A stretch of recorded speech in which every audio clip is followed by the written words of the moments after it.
So I made it to Gorham, New Hampshire. I made it through the notch, Mahoosuc Notch. Took me about an hour and a half.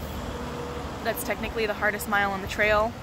It's right as you leave Maine, right after you leave the Mahoosuc Notch. You cross into New Hampshire. So you guys have probably seen the New Hampshire video that I made crossing the state line. And then I made it here into Gorham, New Hampshire. I'm sitting by this picnic table. Just trying to be better about my videos. I already did the Wildcat range. I've been in Gorham a couple of days now. It's easy to get vortexed into town. It's really easy, but something on the lens, sorry. Yeah, but anyway, other than being vortexed in town, like it's been nice hiking. I took a gondola off of the mountain today. That was pretty fun. I had hiked northbound 3 miles up the Wildcats to the gondola in a slack pack attempt, and I was gonna slack pack 21 miles, but the day before that attempted slack pack, I had a really hard day. I did 12 miles into Gorham, and I ran out of food at like 5 o'clock the night before, so I woke up and I say ran out of food. I had like butter in my bag, alright, like, and some cream of wheat, just a little bit, but I was quite sick of cream of wheat, and I had decided that I wouldn't eat it even if I was hungry, just because I was that sick of it. So I woke up at like 4 something in the morning at the Gentian Pond shelter and hiked 12 miles into Gorham. I did 12 miles by 10:45 a.m. I was quite literally running some of those miles, but and then the next day that's when I had my failed slack pack up the Wildcats. So I was going to just basically bring food and water and do a 21-mile day, and I got 3 miles up and just was like not really feeling hiking that day, which happens, you know, and it's okay. But I saw the gondola and I was like, oh, I'm gonna take the gondola down the mountain, and it's basically just like a ski lift that's like enclosed. But that was nice. So I got into town and I took the rest of that day off after doing 3 miles. I hitchhiked back into town with a nice vacation family. There was a dog. That was great.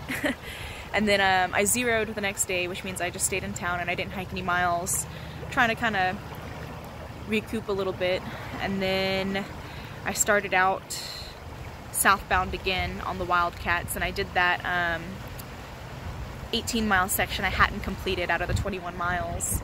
And then I just took the gondola down the mountain because I had already done the other 3 miles from my failed slack pack.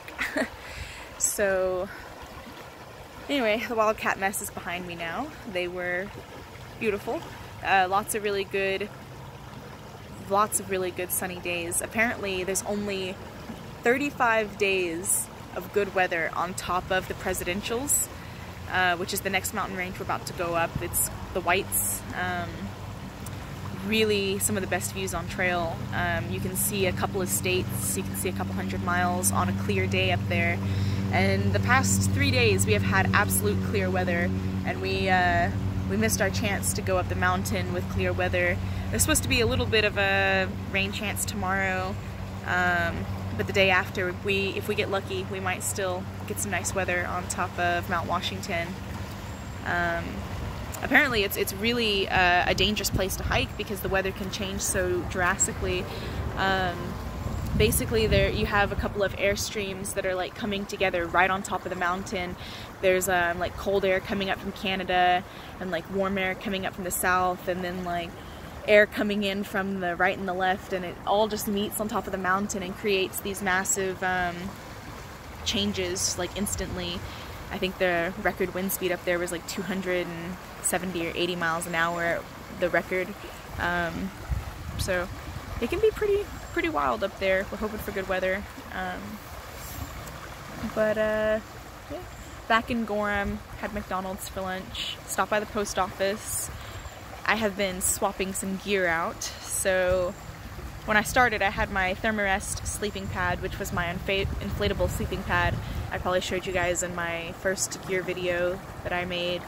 I actually decided to swap that out. I downgraded from my Thermarest to my Thermarest inflatable to this Thermarest right here that is not inflatable. My nuggets are on top of my sleeping pad here. Yeah, safety first, right? So, taking my nuggets off. This is my new sleeping pad here. I found it in a hiker box and I trimmed it so that it was shorter. It was a couple inches wider this way. But basically I trimmed it because if not, it wouldn't really fit on the top of my pack.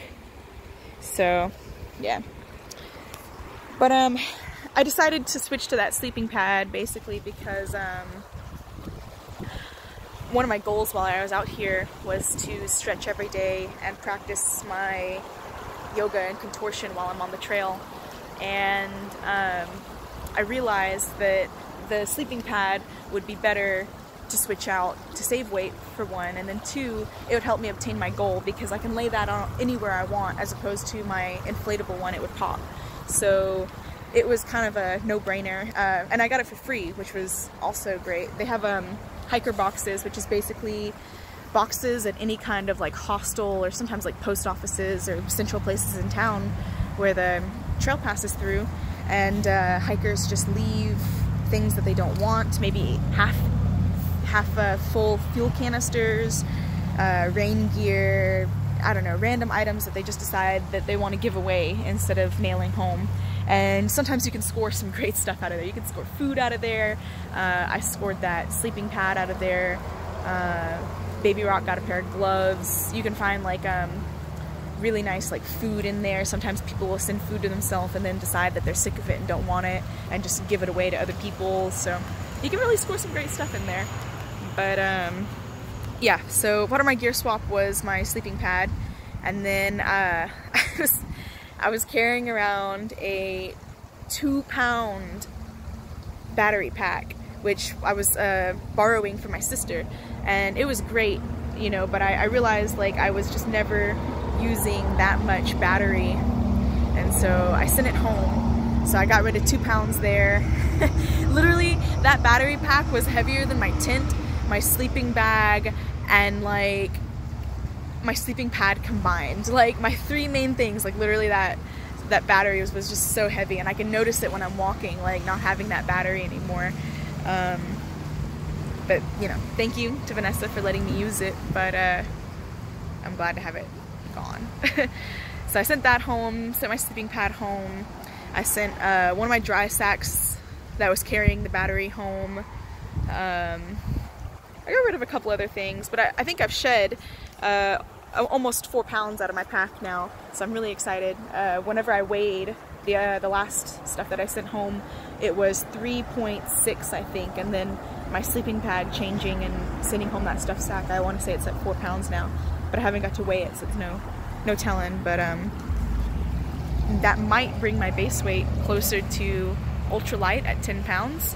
I'm gonna cross my fingers and hope so. I'll see if Pinkham Notch has a scale for me to weigh my pack, which they probably will. But I'm going to head to Pinkham Notch here in about an hour or so, and hike in a couple miles and just stealth camp on the side of the mountain, and then hopefully tomorrow or the day after I will summit Mount Washington. So super stoked for that. But yeah, that's just a basic rundown of you know, what's going on and what's happening. The longer I make my videos, the longer it takes to upload them, so I'm gonna try and keep them pretty short, because if I'm waiting an hour and a half for a video to upload, then that, you know, really is an hour and a half that I can't be doing other stuff. So, anyway. Thanks for watching, guys. Bye.